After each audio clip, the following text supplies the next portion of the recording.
سب سے پہلے ہم فلکیات ایسٹرونومی کے بارے میں تذکرہ کریں گے۔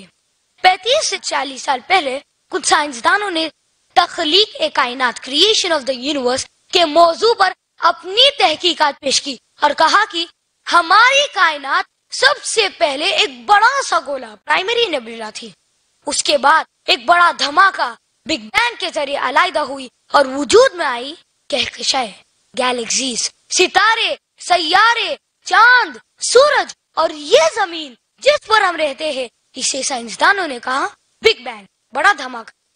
یعنی ان سائنسدانوں نے تقریباً 40 سال پہلے پتہ لگایا کہ کس طریقے سے کائنات وجود میں آئی۔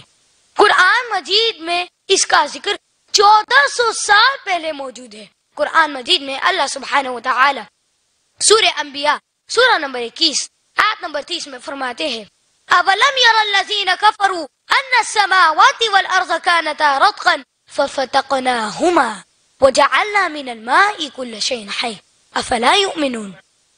کیا کافر لوگ یہ نہیں دیکھتے کہ آسمان اور زمین باہم ملے جلے تھے، پھر ہم نے انہیں جدا کیا۔ یہ تخلیق کائنات creation of the universe, big bang, بڑا دھماکہ جس کا سائنسدانوں کو 40 سال پہلے پتا چلا، قرآن مجید میں اس کا ذکر 1400 سال پہلے موجود ہے۔ اب ہمیں کوئی بتائے کہ آج کی یہ جدید تحقیقات آج سے 1400 سال پہلے نازل ہوئی اس آسمانی کتاب میں موجود ہے، جو کتاب عربستان کے صحرا میں اتری۔